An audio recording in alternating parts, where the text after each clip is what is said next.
Ini ada JP loh.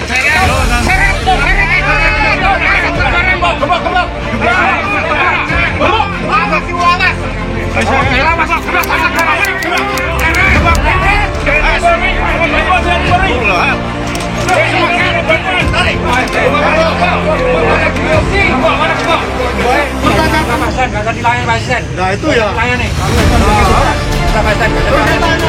Kalau ini urusan dengan kejaksaan, jangan tidak ada kendala.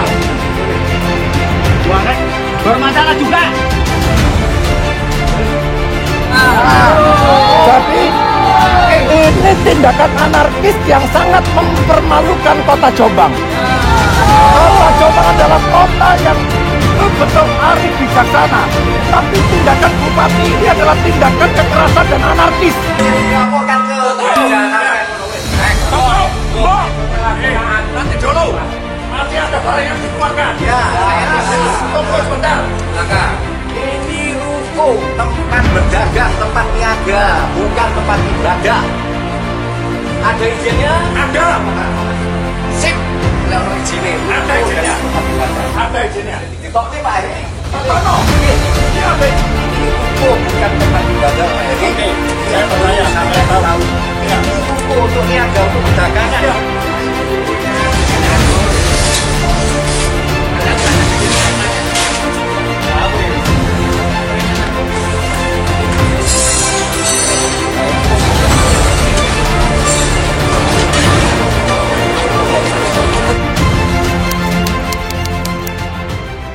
Kalau memang ada masalah, carikan kami solusi. Carikan kami jalan keluar yang terbaik. Karena kami juga butuh pekerjaan. Kami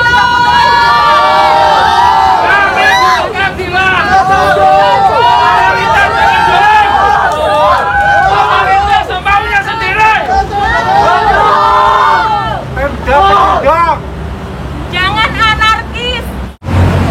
Kalau ada masalah, carikan solusi. Jangan begini. Kami juga punya anak, istri, punya suami, punya keluarga yang butuh kami hidupi.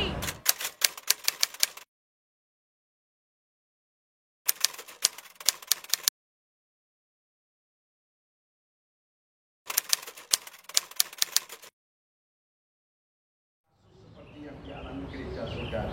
Saudara, kita harus percaya saudara. Dia sangat berkuasa dan memberikan engkau kasih karunia. Tuhan menghadapkan wajahnya kepadamu, saudara masing-masing, dengan membawa berkat, damai sejahtera, masa depan yang penuh pengharapan, mulai siang ini sampai Tuhan Yesus datang kedua kalinya. Yang percaya katakan, amin. Berilah tegak di antara kami. Berdirilah tegak untuk pemerintah kota Jombang, supaya pemerintah kota Jombang mau memberikan tempat ini kembali untuk kami bisa beribadah.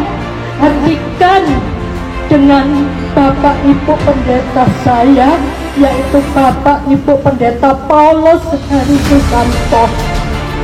Sekarang ini saya sudah tidak bisa beribadah dengan baik, sebab gereja lagi disegel. Saya besar harapan saya kepada yaitu Bapak-Bapak Pemda Jombang.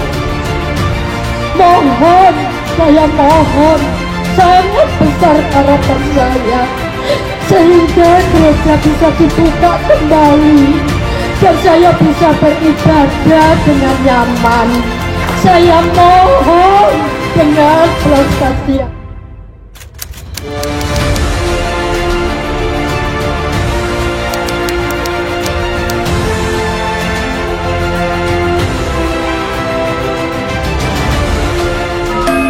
Assalamualaikum warahmatullahi wabarakatuh. Shalom teman-teman sekalian. Saya Aanan Sori. Kalau biasanya saya kedatangan tamu, tapi khusus malam hari ini saya yang bertamu. Terima kasih Pendeta Heri. Terima kasih. Kenapa kok saya bertamu ke kawan saya Pendeta Heri ini? Karena tanggal 20 Agustus yang lalu teman-teman, Jombang ini sempat viral karena rukonya kawan saya ini, Pendeta Heri ini disegel oleh pemerintah kabupaten. Saya sebenarnya nggak terlalu fokus dengan penyegelan itu, akan tetapi karena aku ngerti Mas bahwa di lantai 2 itu sampean itu memiliki rumah pembinaan iman. Jadi selain pebisnis, Pendeta Heri ini juga memiliki concern, memiliki komitmen untuk juga ikut dandani iman dalam kerangka iman kekristenan itu yang jemaatnya kira-kira 100-an lebih gitu kan. Jadi ketika peristiwa penyegelan itu Mas rame di video gitu kan, saya kemudian mikir ini nasibe dulur-dulur Kristen sing tiap minggu dan lain sebagainya itu bagaimana kayak gitu kan. Karena saya di Gus Durian dan selama ini saya dan Pendeta Heri ini aktif untuk melakukan kegiatan toleransi, karena Jombang itu kota toleransi. Atiku mari ngono rotok iki yo opo, terus mari ngono wong iki ibadahnya nanti dan lain sebagainya kayak gitu. Sebelum cerita apa yang sebenarnya terjadi, Mas Heri, gimana situasi psikologis dari jemaat ketika mereka tahu tempat ibadahnya tidak bisa lagi digunakan itu? Terima kasih perusahaan. Ini jalur gunung. Sudah lama kita tidak pernah ketemu. Padahal mode-mode mojo ngapiti. Malam ini ketemu. Jadi.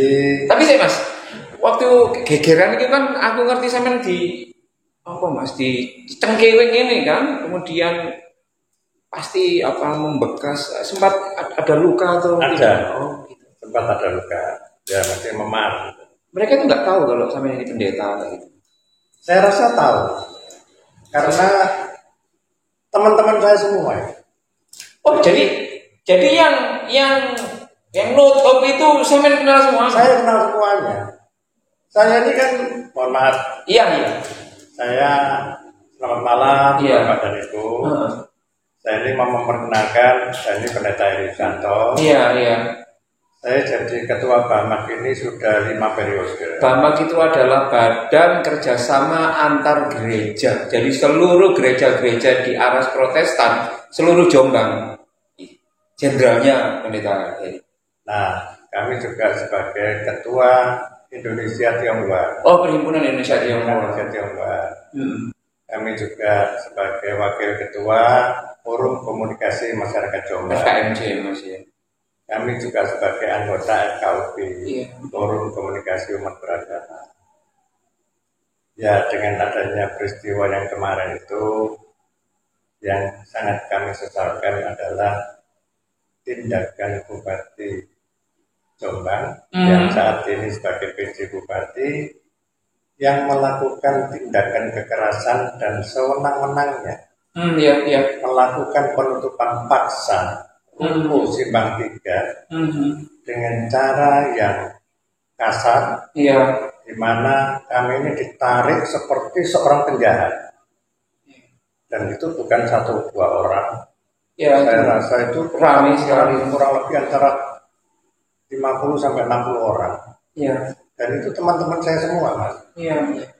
Jadi seperti Pak Piknyo, itu juga sebagai Kepala Dinas Perdagangan, itu juga teman saya. Lalu ada juga Satpol PP, ketuanya itu juga teman saya. Nah, mungkin mereka waktu itu ya apa-apa nggak kenal karena menjalankan perintah seperti itu. Tapi saya melihat memang kayak kasar gitu Mas, kayak gitu. Nah, harapan kami kita ini harus bisa menunjukkan bahwa Jombang ini kan kota santri. Apalagi ada bendera Asia, di mana kita ini mengedepankan toleransi umat beragama. Dengan tindakan-tindakan seperti ini kan mempermalukan kota Jombang. Nah, saya sebagai warga ini juga merasa Rasulullah gitu ya. Rasulullah gitu. Kita kan juga harus menghargai proses hukum. Dan juga belum ada keputusan dari pengadilan. Iya, betul. Dalam hal ini kan harusnya PJ Bupati itu menunggu proses hukum yang ada, tidak mengambil tindakan kekerasan yang saat ini menunjukkan Jombang ini kok rame-rame ada apa? Gitu. Iya Mas, jadi ketika itu viral terus kemudian di KBR itu ngomong soal gereja dan lain sebagainya, saya menerima banyak WA dari teman-teman Jakarta, kemudian teman-teman dari Surabaya, ini apa lagi ini? Oh, itu ada makamnya Gus Dur dan lain sebagainya. Per hari ini situasi psikologis dari sebelum nanti saya minta penjelasan soal apa yang sedang terjadi gitu, kondisi psikologis dulur-dulur jemaat gimana Mas? Yang jelas karena tindakan Pemda ini saya tidak pernah membayangkan kalau terjadi kekerasan seperti itu. Iya. Sehingga jemaat ini resah. Iya. Resah, kami harus ibadah di mana? Iya. Lalu saya juga kebingungan untuk mencari tempat ibadah ini di mana. Nah, selama ini kan jemaat kami kan juga perlu beribadah. Iya. Kan kegiatan ibadah kami itu dari mulai hari Minggu jam 9. Iya. Senin sore ada kegiatan kaum wanita. Hari Rabu ada kegiatan umum jam 6 sore. Hari Sabtu ada kegiatan pemuda. Iya. Jam 5 sore. Lalu hari Selasa ada ibadah doa puasa. Iya. Nah, dengan kondisi yang seperti ini, disegel kayak gitu terus disegel seperti ini kan saya tidak bisa beribadah. Nah, lalu tanggung jawabnya Pak Bupati gimana? Kalau memang katakanlah Bapak bisa menyediakan tempat ibadah, tidak apa-apa. Bapak itu PJ Bupati ya? Itu aku ya Mas yo. Mas, kalau boleh disampaikan ke publik itu, sengkarut soal Ruko Simpang 3 itu sudah sangat lama gitu kan, dan yang dipahami oleh banyak orang itu adalah bahwa bukankah itu memang milik Pemkab gitu kan? Kenapa Mas Pendito ini sampai segitu kekehnya mempertahankan itu, padahal di dalam bayangan publik itu Anda itu nyewa dan nggak mau bayar sewa dan lain sebagainya. Jadi sebenarnya publik ini membayangkan bahwa yang salah itu bukan Pemkab, tapi Mas Dito terkait dengan soal ini. Nah, tolong dijelaskan secara gamblang. Sebenarnya sengkarut soal Simpang 3 itu seperti apa sih, Mas? Gitu. Kalau saya ini bercerita dari mulai awal, di mana kami ini membeli dari developer, dari PT gitu ya, iya PTX lah. Gitu. Nah, ketika kami membeli, developer ini tidak pernah menceritakan bahwa dia itu punya kerjasama dengan Pemda. Jadi membeli ya? Membeli. Maksudnya ini membeli, bukan menyewa ke developer itu ya? Jadi kami juga punya akte jual beli. Ini jual beli Mas Dito dengan PT itu tadi ya? Oke. Terus? Lalu terbitlah sertifikat HGB. Ini sertifikat HGB-nya atas nama saya. Oke. Oh jadi Anda pegang sertifikat itu yang merupakan implikasi dari ini gitu kan? Nah, HGB ini itu mati tahun 2016. Oke. Masa berlakunya. Iya. Nah, kami mengajukan kepada pertanahan. Betul. Waktu kami mengajukan ke pertanahan, saya diarahkan kepada Pemda. Karena harus ada rekomendasi dari pemerintah daerah supaya ini bisa diperpanjang. Nah, waktu itu mohon maaf, kami ini bukan sendirian, kami ini ada paguyubannya, Mas. Iya. Namanya Forpasita, yang diketuai oleh Pak Mas Rukin sebagai notaris. Oh iya. Nah, waktu itu Forpasita ini sedang mengajukan kepada Pemda untuk perpanjangan HGB. Iya. Waktu itu 2014 kita sudah mengajukan, tapi tidak pernah ada jawaban. Jadi 2 tahun sebelum ini habis ya, udah masuk. Terus 2016 kita ulangi lagi. Minta kepada PMK. Nah, itu juga tidak ada balasan dari pihak pemerintah. Waktu itu bupatinya Pak Nyono Suherli. Nah, Pak Bupati Nyono Suherli menyanggupi mau memberikan perpanjangan.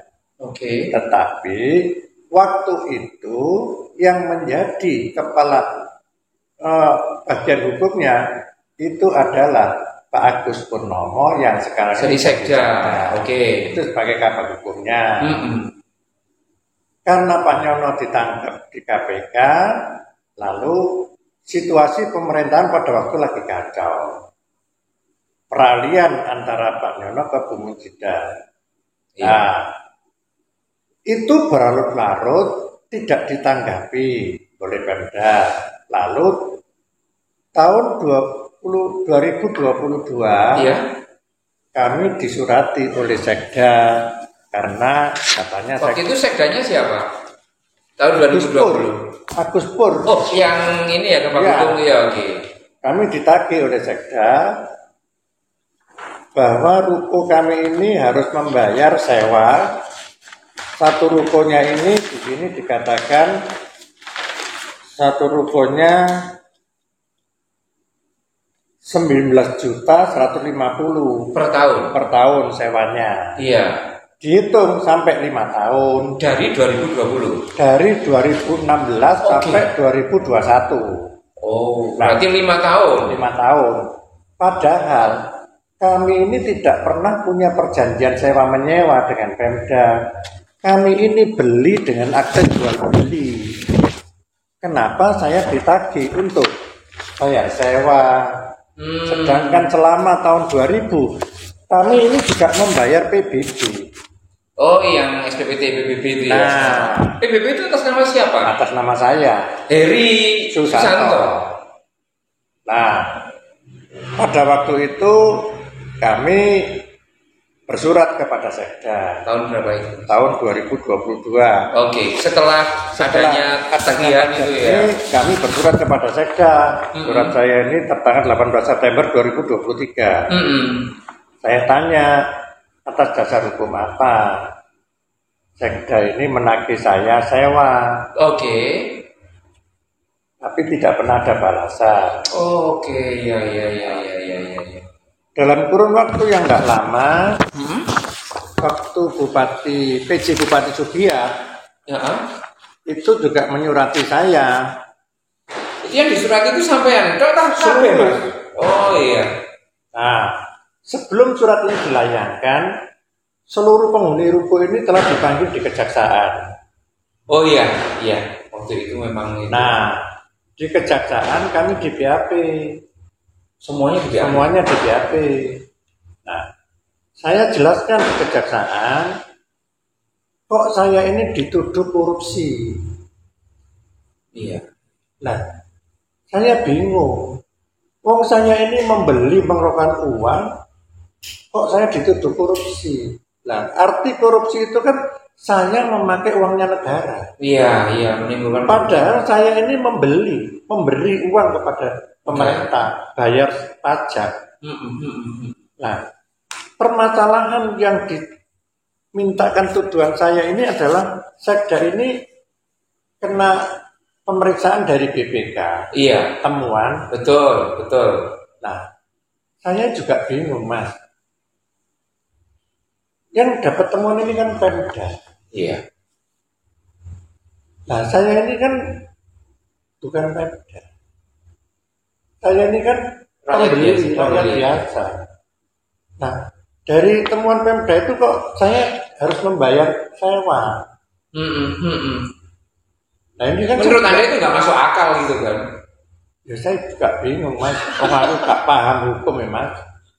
Lah, orang membeli dengan adanya HGB punya akte jual beli kok ditagih sewa. Betul. Ketika di kejaksaan teman-teman saya itu ketakutan, Mas. Itu yang juga saya dengar gitu kan.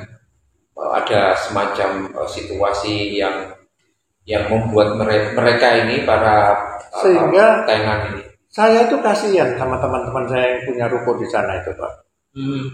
Karena tekanan yang mereka itu ketakutan, panggil jaksa berkali-kali, daripada rame, bayar sewanya.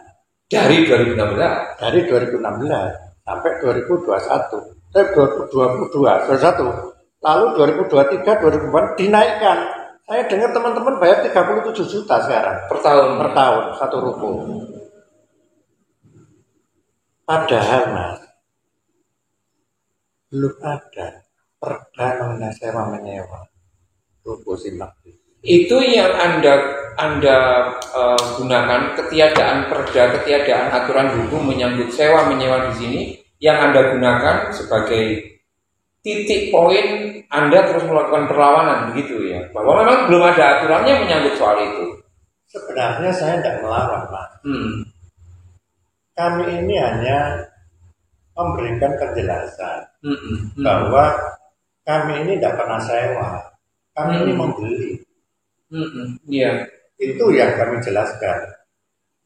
Nah, saya juga sudah ke BPK Jakarta. Waktu itu Anda nanya apa ke BPK? Ya, saya katakan kalau ada permasalahan harusnya dua belah pihak dipanggil. Oh, jangan Pemkab aja yang didengarkan kemudian dijadikan ini. Sehingga permasalahan itu dapat terselesaikan dengan baik. Iya. Kalau dari dua belah pihak.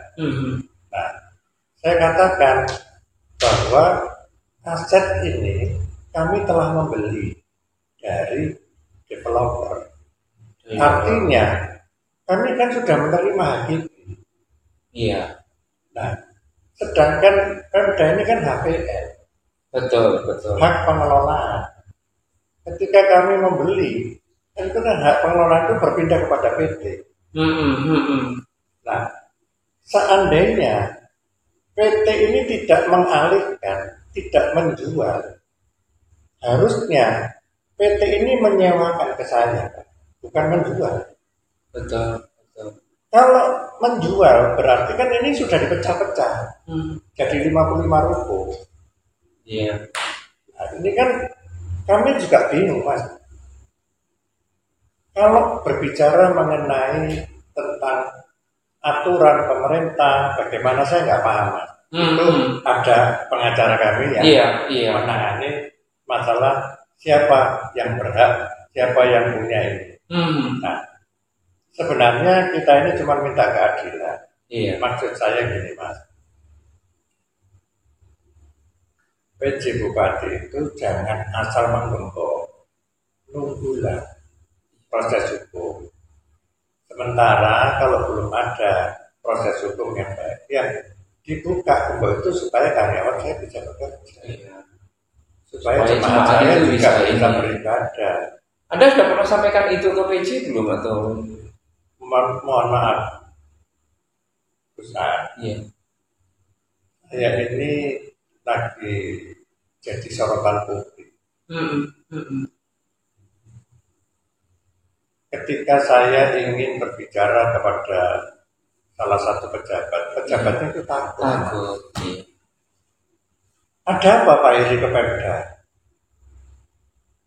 Anda punya pemikiran kayak gitu? Ya sudah, Pak. Setiap kali saya pergi mau menghadap pejabat itu ketakutan dengan diri. Mereka ketakutan. Ada permainan apa lagi ini? Nah, sehingga selama ini kami itu tidak pernah diajak bicara dengan PJ Bupati. Gitu ya. Jadi yang saya baca selama ini itu adalah pemerintah kabupaten wis pasrah bongkoan ke kejaksaan. Kalau yang saya baca diikuti di media, karena mereka beberapa kali ngomong, kami adalah pengacara negara dan lain sebagainya, sehingga namanya itu yang menjadi kuasa hukumnya dan diarahkan ke untuk bertemu dengan kejaksaan itu sendiri. Dan di kejaksaan juga tidak ada pembicaraan yang semacam kayak win-win solution seperti apa, terus kemudian ke depannya kayak apa. Yang saya sesalkan. Iya. beberapa waktu sebelum saya dipanggil. Kira-kira bulan apa itu? Tahun berapa? Akhir Agustus. Akhir Agustus 2023. 2024 kemarin. Sebelum saya dipanggil di Kejaksaan yang terakhir. Ini Agustus pertengahan, Mas. Iya. Juli. Ini ya Juli berarti. Juli ya. Mohon maaf Pak. It's okay. Sudah tua. Juli ya. Juli Dipanggil. Bukan dipanggil. Sekda itu ketemu sama saya. Oke. Sekda Agus ya. Jadi jangan melihat saya sekda. Lihat saya sebagai Agus Pur, temannya Bapak. Oke. Sampai enggak eman tak jenenge sampean. Kenapa Pak? Ini PJ Bupati minta dalam waktu 1 minggu harus dikosongkan. Kalau Bapak tidak mau menyerahkan rukunnya Bapak akan dipanggil di kejaksaan dan ditahan. Iya. Nah, bukan hanya saya, Mas. Itu intimidasi itu menurut saya. Bukan hanya saya, Mas. Dari teman-teman yang ruku itu ada toko buku, Pak Putra. Oh iya. Hari ini juga dikatakan sama petugas dari perdagangan, dinas perdagangan. Kalau kamu tidak mau mengeluarkan barang-barangnya, kamu saya penjarakan 9 bulan. Karena itu sudah tertera di dalam papan yang di depan itu, Mas. Oke. Jadi papan yang di depan itu menjelaskan bahwa ini aset negara. Iya. Bagi para pemilik ruko yang tidak mau keluar, itu dianggap melanggar itu. Nah, mau dibawa kurungan 9 bulan penjara. Nah, mereka ketakutan. Nah, pada waktu itu tepat 1 minggu apa yang dikatakan Sekda. Saya dipanggil kejaksaan. Tanggal berapa itu?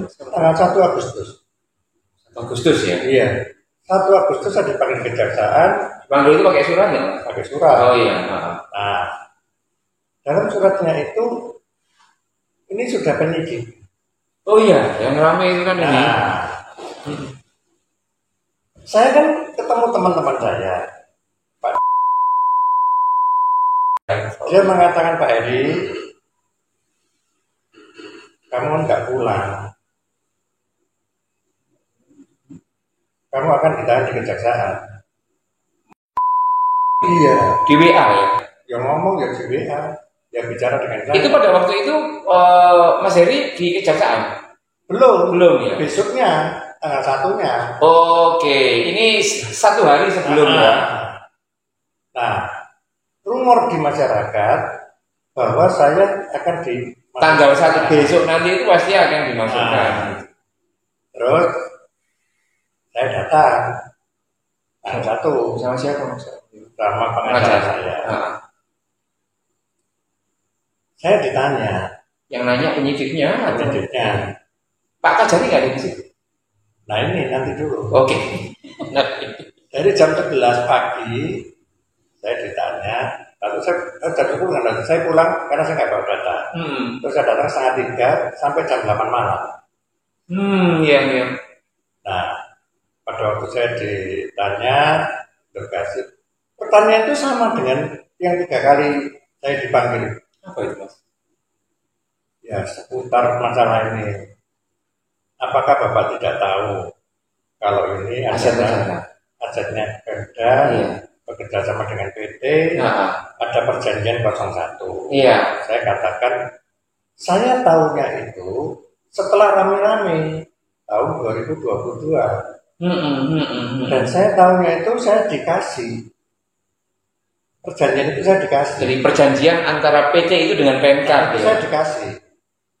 Jadi bentar Mas. Jadi ketika Mas Heri ini akte jual beli dengan PT itu, Mas Heri memang nggak tahu ya? Loh, PT itu nggak pernah ngasih perjanjian itu. Oke. Nah setelah rame-rame itu baru dikasih perjanjian itu saya. Nah setelah saya pelajari, loh, ini ada poin-poin yang selama ini saya tidak tahu. Poin-poinnya di pasal 7 ayat 4 bagian C. Yang mana mengatakan bahwa Pihak pertama adalah Pemda. Iya. Berkewajiban. Betul. Untuk memberikan rekomendasi perpanjangan ketika HGB-nya habis masa berlakunya kepada para pemilik ruko. Jadi saya tahunya itu terakhir. Nah, yang saya tidak paham, kenapa ketika saya mengajukan permohonan perpanjangan itu nggak direspon? Itu tidak direspon. Anda sampaikan itu juga waktu itu kita sampaikan, ada buktinya.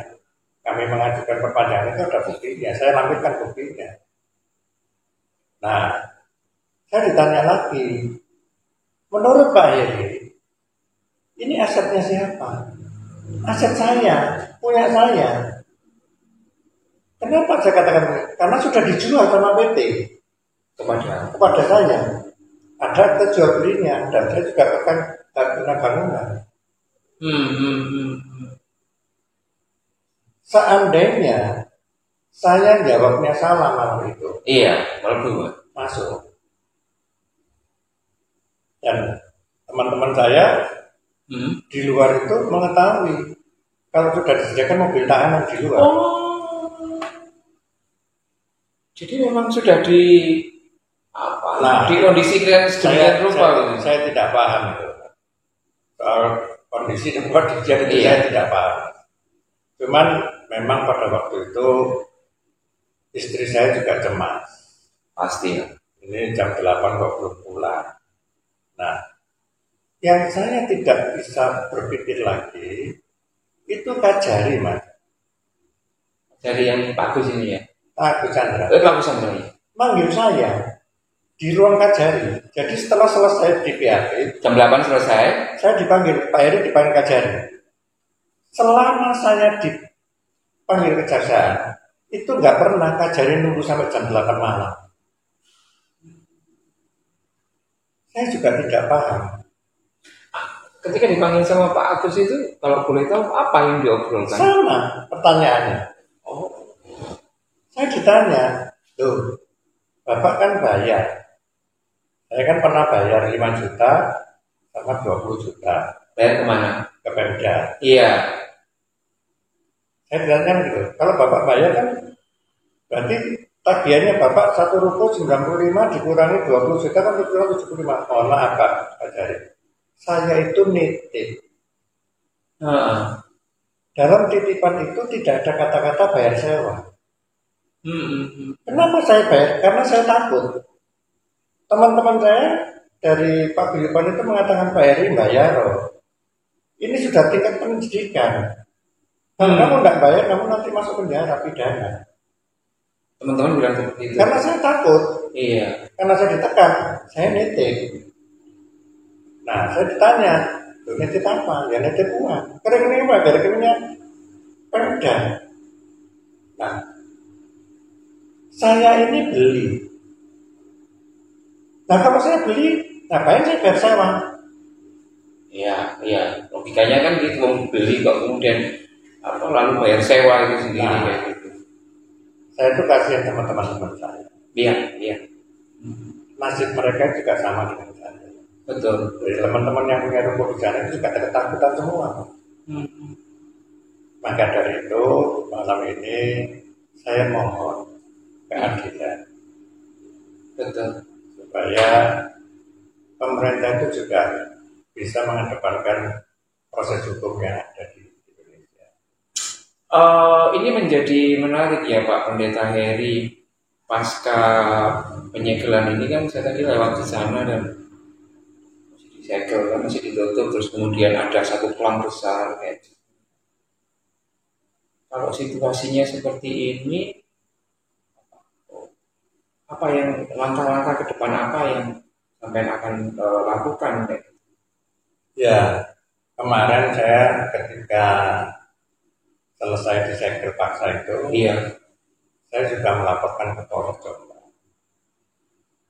Melaporkan terkait dengan penyegelan itu, bahwa aset Anda disegel secara melawan hukum, kira-kira seperti itu. Ya, saya laporkan. Lalu saya juga bicara.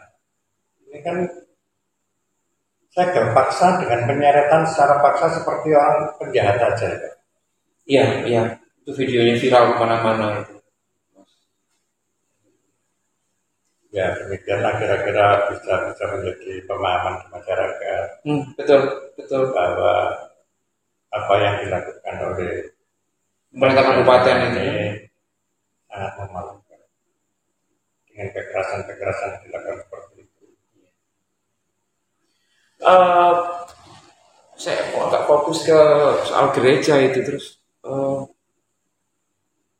Bagaimana situasi teman-teman lintas agama gereja yang lain? Pokoknya teman-teman lintas agama itu ketika melihat situasi seperti ini ya, dalam arti tidak pada konflik antara Pemkab dengan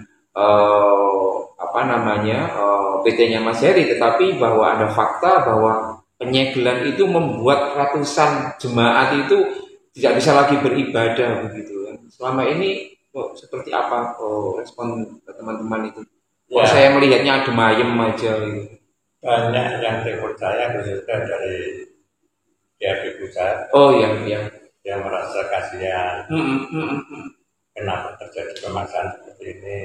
Ya. Lalu saya ditanya, terus gimana ibadahnya? Saya katakan sementara ini belum ada tempat. Ya. Nah, sempat tadi sore saya ditelepon sama pembimas Provinsi Kristen Provinsi Jawa Timur. Iya. Pak Lugi. Mas Heri, saya kok dengar ada masalah gereja ditutup. Iya, itu di KBR. Ya, apa itu? Saya ceritakan apa adanya. Iya, iya. Dokumen saya serahkan semuanya. Iya. Kronologisnya saya ceritakan semuanya. Iya. Dan saya mohon Bapak tolonglah pemerintah pusat ini juga memperhatikan umat saya. Bagaimana solusi yang terbaiknya? Saya mohon dibantu. Betul. Itu. Ini memang rumit kan. Satu hal itu adalah masalah sengketa kepemilikan dan satu pihak dalam hal ini Pemkab memaksakan kehendak kebenarannya dengan menggunakan aparat dan kekuatan yang lain untuk menyegel, dan ada ekses, ada dampak, yakni ratusan jemaat ini kemudian tidak tahu lagi kemana mereka mau akan melakukan ibadahnya ini. Yang terakhir Pak Pendeta, ada pikiran untuk melakukan gugatan atau apa gitu? Sementara ini saya serahkan kepada pengacara saya. Oke. Untuk ranah hukum, mohon maaf Pak, saya tidak menguasai. Tapi Anda tetap yakin bahwa itu milik Anda? Saya berdoa, iya. Ya Tuhan yang menentukan. Keyakinan saya itu berdasarkan akta jual beli dan sertifikat. Iya. Soal pembenaran itu nanti biar pengadilan yang menentukan. Dan selama ini saya melakukan seperti ini, itu bukan seolah-olah saya menunjukkan ini loh, saya dengan kekuatan negara. Saya cuma menunjukkan ini loh kebenarannya. Berdasarkan datanya seperti ini. Datanya seperti ini. Jadi saya minta maaf kalau ada tutur kata saya yang kurang berkenan di hati Bapak. Namanya manusia. Pasti ada salah dan banyak kelemahan. Kalau ada tutur kata saya yang salah, kami mohon maaf kalau terjadi kericuan seperti itu. Tapi ini juga menjadi satu pengingat penting bagi saya sebagai mitra atau teman yang selama ini berkecimpung di dunia interfaith, di dunia lintas agama, bahwa pemerintah, menurut saya ini, pemerintah kabupaten tidak bisa kemudian memakai kacamata kuda. Kacamata kuda itu begini, menyelamatkan aset, tetapi mereka lupa bahwa ketika penyelamatan aset ini dilakukan secara sembrono dan tidak terukur, maka ya akhirnya tidak hanya soal karyawan yang kemudian terganggu periuk-nasinya, tetapi ada ratusan orang yang selama ini itu imannya Mas Pendeta rawat dalam GAB itu juga menjadi terbahayakan terkait dengan soal ini.